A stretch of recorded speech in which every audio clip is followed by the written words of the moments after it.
thought about doing all my favorite things of 2012 and it was a list that was super long, so I've cut it down.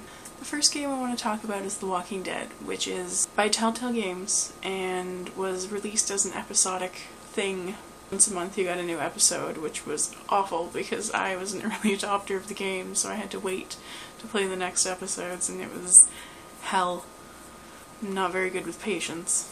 The writing was superb. The emotional connections that you made to the characters in that game, even if you hated them, it was a strong emotional response, and I'm sure that's exactly what they were going for. There were a few little gameplay issues, a couple glitches here and there. I heard that the console versions were pretty glitchy, but because I bought it on Steam, I didn't really have those problems. I never had any hiccups with my PC. I know there's some discussion on the internet right now as to whether it's an actual game because it's a point-and-click adventure with QuickTime events, and I think that that is frankly bullshit.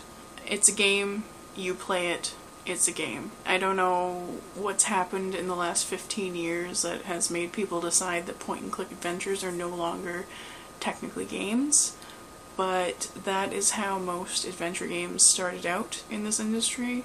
And it's doing a huge disservice to Telltale Games by telling them that what they created for your consumption is not a video game. If that game doesn't win Game of the Year, I will be super surprised. Next game I want to talk about is Far Cry 3, which was the big surprise for me this year. I didn't expect to like it as much as I did.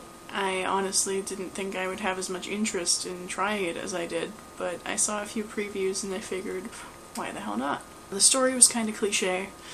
The guy you play, Jason Brody, is an idiot, and it's really hard to like the main character, but what are you gonna do?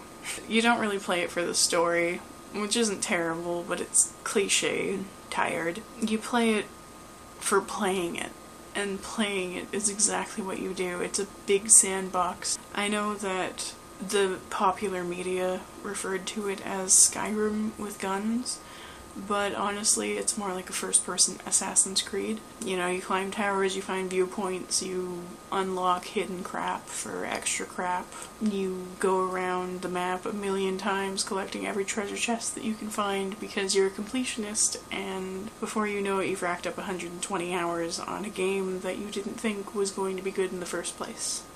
I haven't tried the multiplayer yet, but I have heard good things about it, and I'm probably going to try that out pretty soon. The next game for me, Assassin's Creed 3, obviously.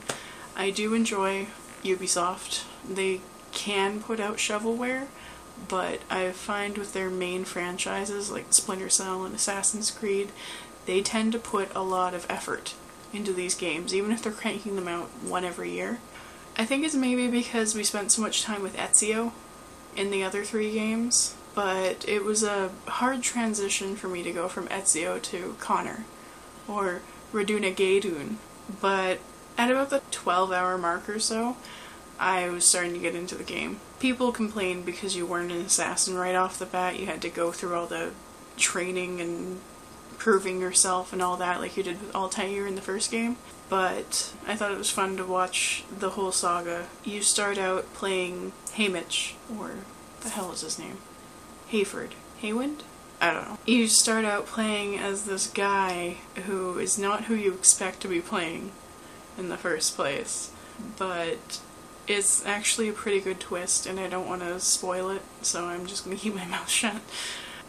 The combat mechanics were changed from the last 4 games to this one, but I think changed for the better. It was a lot more fluid, and it was still, you know, block counter, block counter, block counter, but you did need to use a lot of different combos to take down different types of enemies, which is not something you generally needed to do in the other games. I also liked being able to steal people's weapons and kill them. That was great. The free running was much improved, although I still did run off into directions that I didn't want to go to, or I climbed things that I wasn't supposed to, or I jumped off in a way that wasn't intended.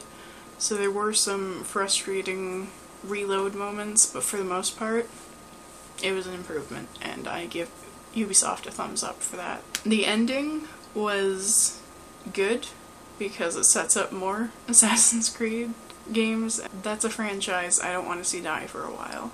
It's fun. They put a lot of effort into the writing of the conspiracy theories and stuff. And for a very politically minded creature like myself, I live for that shit. Those were the big things for gaming for me in 2012. Happy New Year, and let's make 2013 the best year ever. Feel free to subscribe below if you enjoyed what you saw. My sister and I release new videos every week.